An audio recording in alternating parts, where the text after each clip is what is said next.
What's going on, Muscle Monsters? Alain Gonzalez here, and today I'm going to give you 5 tips for building muscle on a budget. So if you're a broke college student, broke in general, or you're trying to save a little bit more money, then these tips are for you.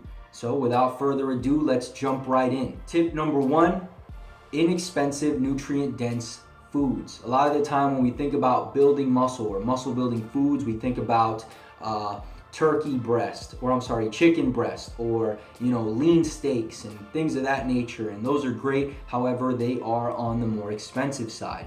There are other foods that are inexpensive and very nutrient dense. For example, eggs, right? High in protein, high quality protein, and high in essential fatty acids. We have things like beans, very high in carbs, high in fiber, high in protein, low in fat. Also very inexpensive. We have ground turkey as opposed to ground beef, which is typically a lot leaner, but also it costs less and has the same kind of protein, or the same amount rather. And then also things like multigrain pasta, which again are very inexpensive for what they are. Very high carbs, high fiber, high protein, low fat. And in an article that I just wrote, I actually have 10 of these, and I go into detail about each one. So if you want to check those out, I'll put that in the link below, and or in the description, and you can check those out in more detail. Tip number 2 is buy in bulk. If you eat things like rice, again, pasta, oats, dried fruit, and you have a Costco, Sam's Club, or BJ's, or any wholesale membership club in your area, then I highly recommend going there and seeing what they have available. If you buy these food items in bulk, typically you're going to be able to save money, and a lot of the time you'll also be able to get meat in bulk, and it's going to save you money there as well. There's also a little something called cow sharing that might be available in your area, where basically you buy a part of whatever wild game, and then you go there and pick it up once it's done being processed, and you pay a lot less than you would had you gone to the store to get it. And so I'm gonna link below somewhere you can go to actually see if this is available in your area. Okay.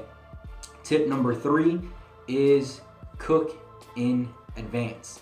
And the reason this is beneficial in terms of budgeting is because if you have food readily available, you're less likely to go out and spend money on fast food or go to restaurants and so on and so forth.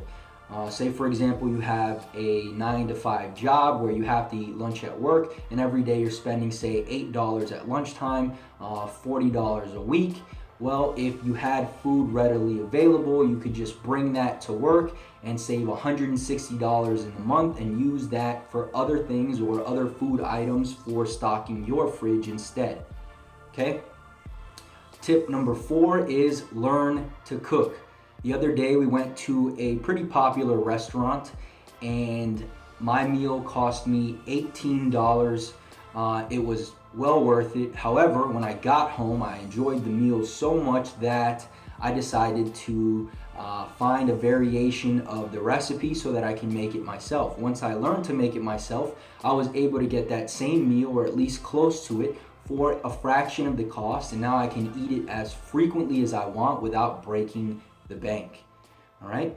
Tip number 5, last but not least, don't shop for brands, shop for foods. If you've ever gone to buy, say for example, medication, you might see the big name brand, and then you might see the store brand or the generic.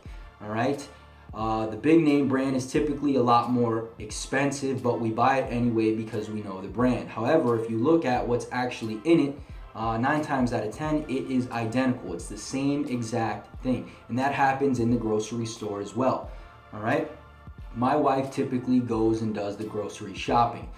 She doesn't look at prices. She just looks at, this is what we need, so I grab it. Me, I'm a bit more frugal, so when I go in, I look at what kind of deals are available, and I will sacrifice flavor a little bit and grab the generic, as opposed to the big brand if, again, the nutrition is the same.